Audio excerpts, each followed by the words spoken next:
Começa agora a nossa resenha com a participação dos jornalistas John Coutrin e Ricardo Marques, que já estão aqui. Oi, John, boa noite para você. Boa noite, Olavo, boa noite, Ricardo, boa noite a todos os nossos telespectadores, nossos amigos também da rádio. Uma saudação toda especial. Maravilha. Ricardo, boa noite. Boa noite, Olavo, boa noite, John, boa noite a todos. Estamos aqui, firmes e fortes. Graças a Deus, aqui mais uma resenha, né? Olha, gente, o chefe da Casa Civil do Maranhão está participando da Expo INPE e concedeu entrevista para a difusora. Primeiro, ele destaca a boa avaliação das ações do governo do estado. Vamos conferir. O governo está muito bem avaliado, o governador Brandão está virando praticamente unanimidade no estado. Claro que o estado tem problemas, no estado da dimensão do Maranhão é impossível não ter problemas. Esses problemas são enfrentados a todo momento na saúde, na educação, na infraestrutura, em estradas.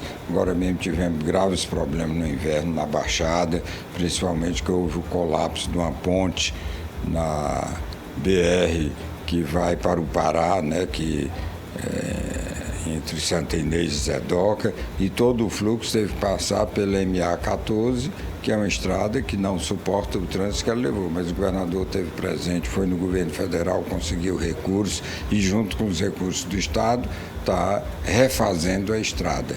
E é claro que onde chega um secretário do governo Brandão, ele é bem recebido, e o secretário Orleães, que é especificamente do municipalismo, é o secretário de Assuntos Municipalistas. Ele tem tido uma atuação muitíssimo forte, ajudando o governador a cuidar dos municípios, porque o Maranhão, de cada maranhense, é sua cidade, é seu município, é sua rua.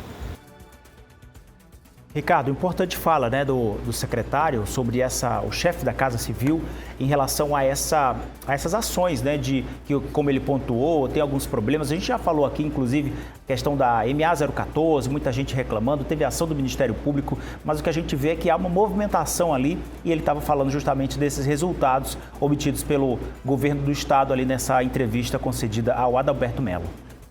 Olavo, eu tenho um entendimento de que jornalismo é crítica, né?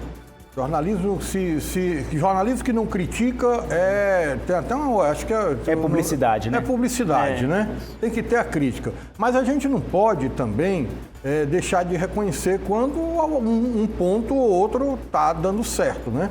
E se a gente for observar os indicadores socioeconômicos do Maranhão, tem razão o secretário Sebastião Madeira. Eu estou vendo agora mesmo, nesse momento, aqui no Instagram do CLP, o CLP é o Centro de Liderança Pública, é um organismo apartidário, não governamental, que acompanha, né, os indicadores socioeconômicos dos estados, dos municípios, notadamente das capitais, mas sobretudo dos estados, né? E eu gosto de pegar, porque são dados técnicos, né? E geralmente o Maranhão está lá na rabada e eu critico, isso é um absurdo e tal. Só que saindo agora o ranking de competitividade dos estados 2024, né? O levantamento referente ao último ano que está sendo divulgado hoje, agora.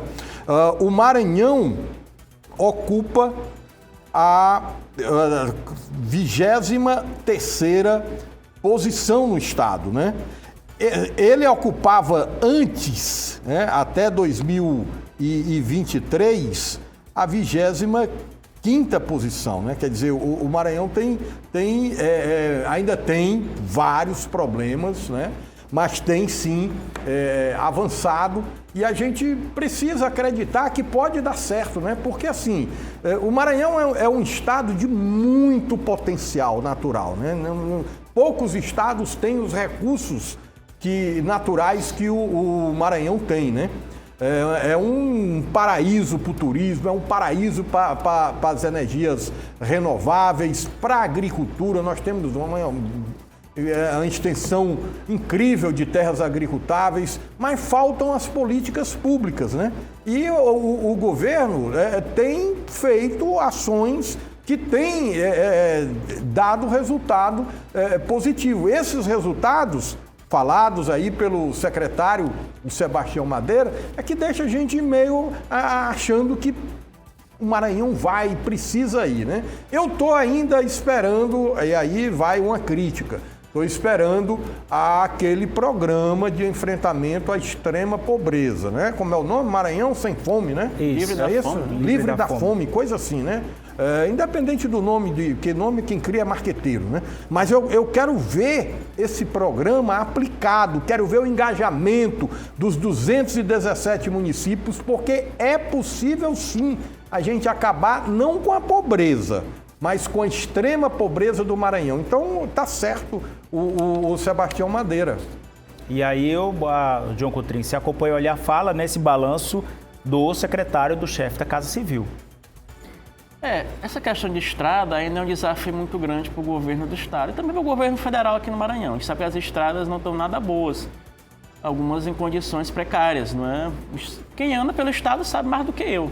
Quem está assistindo agora, quem anda pela Baixada Maranhense, sabe da dificuldade do que é caminhar, transitar pelas estradas do Maranhão, não só as MAs, como também as BRs.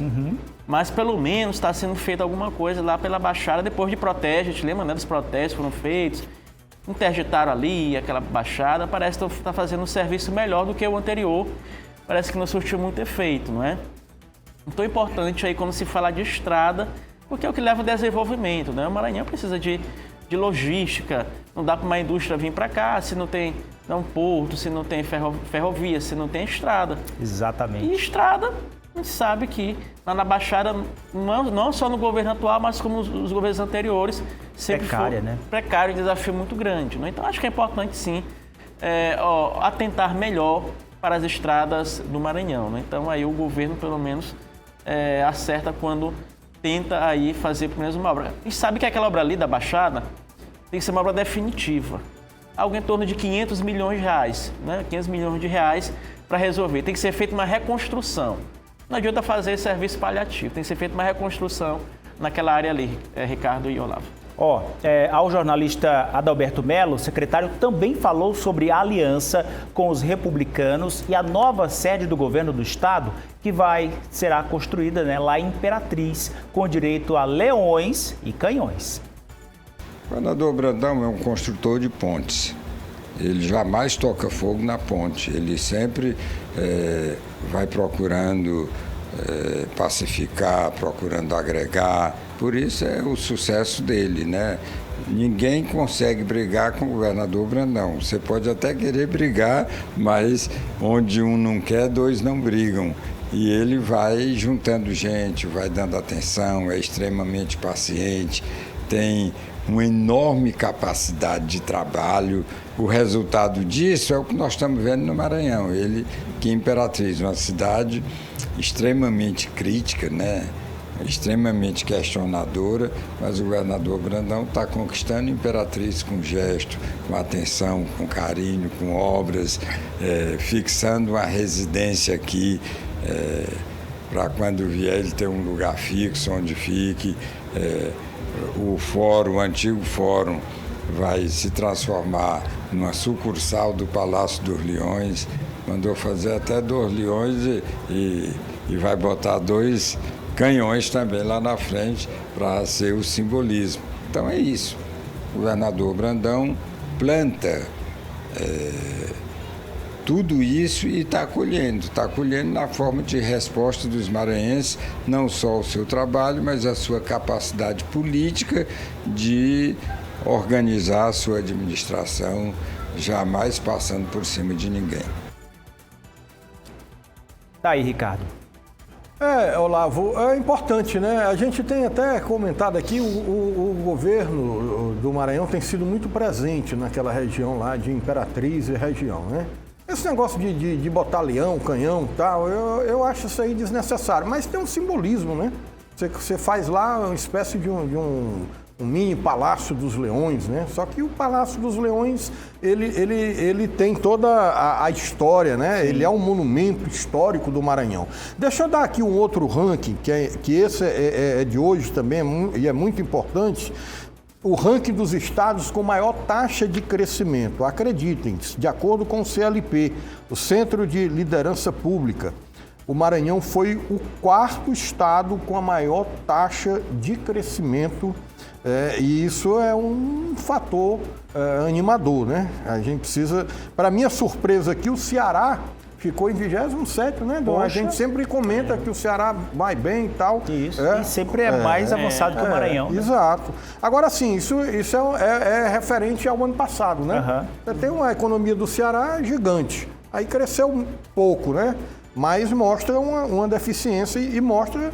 a gente precisa reconhecer esse fator positivo aí do governo do Maranhão. Aí a gente vai para a interpretação aí dos dados, hein? Atenção, não está dizendo que o Maranhão ultrapassou o Ceará, longe disso. Porque sabe que o estado do Ceará é industrializado, que o Maranhão peca ainda. É uma diferença muito grande. O que ele está falando aí em relação ao avanço no ano passado nesses dados. Pelo amor de Deus, não vão achar que eu estou dizendo que o Maranhão está rico, que está uma potência. Mais rico que o Ceará ou mais financeiramente falando, economicamente, peraí, calma, o negócio é porque a gente às vezes fala uma coisa, a pessoa entende o que quer. Vai entender que Maranhão tá mil maravilhas, né? Calma. John, o Partido dos Trabalhadores já definiu o novo comando aqui na capital, como é que foi? Parece que o negócio nunca é decidido ali na calma, na tranquilidade, sempre tem uma confusão quando se trata em definir esse comando do Partido dos Trabalhadores, né? Aqui na capital, em São Luís, a Raimundinha do Coletivo Nós foi eleita presidente do Diretório Municipal, né? A segunda mulher na história a ocupar esse cargo no Diretório Municipal de São Luís, né? É a primeira da zona rural. Então, aí é um feito. Aí ela faz parte, ela é co-vereadora, ela faz parte do Coletivo Nós aqui da capital maranhense, né? E ela, portanto, foi eleita para o Diretório Municipal. No que diz respeito ao Diretório Estadual, ainda não foi concluída a contabilização da votação. Acho que algo em torno de mais de 100 municípios ainda faltam ainda ser os números contabilizados oficialmente. No caso, aqui em São Luís foi mais tranquilo, né? Se contabilizou, a Raimundinha do Coletivo Nós venceu e no âmbito estadual a liderança é do Francimar, o atual presidente estadual do PT, mas ainda não está oficializado, né? Talvez amanhã ou depois nós temos os dados oficiais, mas o que tudo indica, o Francimar pode ganhar já no primeiro turno essa eleição para comandar o PT no Maranhão, não é? Mas há outros que entendem que pode até ter uma reviravolta aí e haver o segundo turno na eleição do PED aqui do PT no Maranhão. O problema é que tem a contabilizar alguns municípios do interior do Maranhão, porque aí naquela urna de cédula, né? Aquela coisa meio ultrapassada ainda. E aí, isso é como é o PT, né? Confusão danada. Teve gente que foi votar, não conseguiu votar. Teve gente que sumiu com a urna, viu? Olavo Ricardo. Teve de tudo já. Já teve gente que sumiu com a urna e não sabe nem foi parar os votos, não é? E teve gente que bota voto lá que não existe. Teve filiado que decisão da justiça que cancelou filiações. É a eleição do PT, essa confusão danada, né? E eu sempre digo, independente do resultado, sempre tem a parte da judicialização, né? Independente de quem ganha. Mas sempre vai ter alguém que vai entrar na justiça para contestar o resultado e vai parar no Diretório Nacional, né? Mais uma vez. E o inusitado, né, dessa coisa é que lá no campo nacional fica a esquerda brigando para a eleição ser urna eletrônica, né? E aqui o PT faz o PED com urna impressa, né, de cédula. É contraditório, né? A gente estava falando agora há pouco, o pessoal está comentando sobre isso aí, Ricardo. Boa noite, bancada. Para que canhão e leões na nova casa do governo Imperatriz? Tem que atrair mais indústrias. É o que a gente está falando também, concordamos. Tem que atrair mais indústrias para o nosso estado e recuperar as rodovias estaduais, que precisam muito, como o John reforçou aqui. Marcos de Imperatriz entrando aí nesse comentário que a gente trouxe agora há pouco sobre esse momento aí, o secretário falando e pontuando as ações e, claro, a gente também trazendo os outros lados. Aliás, gente, por falar em capital, na capital São Luís, na Câmara dos Vereadores, o prefeito Eduardo Braide perdeu mais uma briga com os parlamentares que derrubaram o veto sobre a gestão nas margens de corpos hídricos. Essa relação está cada vez mais longe da paz, Ricardo? Pois é uma relação que não se entende, né? E foi uma derrota acachapante, né? Foram 19 votos a 3. A turma derrubou aí o veto do prefeito Eduardo Braide, né? O prefeito alegava que vício de iniciativa, né? Só que a Câmara, a Procuradoria contestou e tal, alegando o entendimento do Supremo, que é competência ambiental dos municípios, né? O fato é que a relação ainda não está azeitada. A gente imaginava que nesse segundo mandato fosse menos tensa a relação da Prefeitura de São Luís com a Câmara de Vereadores, né? Porque o mandato anterior foi muito tenso, né? Muito tenso mesmo. Aí no começo do ano pareceu que a coisa ia ter diálogo, só que desandou e está aí o resultado, né? Falta aí uma articulação do governo junto à vereança. A gente sabe que vereador é bicho difícil de lidar, mas é preciso lidar, né? Falando em vereador, amanhã a expectativa é de que seja a última sessão desse primeiro semestre ali, para que depois entre em recesso a Casa Legislativa Municipal. A gente já está se encaminhando aqui para o final, mas antes, o pessoal está comentando também aqui, cresceu muito os assaltos e arrombamentos a lojas, residências, muita insegurança. Nesse ponto, ninguém ganha do Maranhão. Nossos governantes só fazem muito bem festa e o povo... Ih, ele falou um negócio aqui. Pô, né? Aquilo, né? Pois é. Rapaz, o negócio é grave, né? A situação aqui, as pessoas comentam, é isso. É o Manuel que está mais uma vez comentando aqui com a gente, falando também da questão aqui de ônibus, tá, Manuel? A gente está vendo aí, em relação a isso, já encaminhamos à Prefeitura uma resposta em relação a essa sua demanda. E aí, amanhã, espero que a gente já tenha essa resposta para trazer para você. Dá tempo para mais um assunto? Vamos lá, então. Será que dá tempo? Vamos lá. Não dá mais tempo? Opa! Ei, rapaz. Olha, eu falei, ele lembrou daquele, ele estava nem lembrando da campainha da sirene. Eu fui falar, ele lembrou. Esse Marçal é danado. Esse Marçal, vou te dizer, ó, a gente deixa o próximo assunto para amanhã, né? Para amanhã, porque por hoje já está vencendo aí o horário. Senhores, obrigado, boa noite para vocês, até amanhã. Boa noite. Até amanhã, Olavo. Até amanhã. Boa noite, até amanhã. Cuidem-se. Falei, é isso mesmo. Pois é, e você pode participar com a gente sempre. Obrigado pelo carinho da audiência e companhia. O Tá Na Hora Maranhão fica por aqui. A gente volta amanhã, hein? 6h30 da noite aqui na tela da Difusora. A gente espera você com as principais notícias do nosso Maranhão. Fica com Deus. Beijo grande na família. Até lá. Tchau, tchau.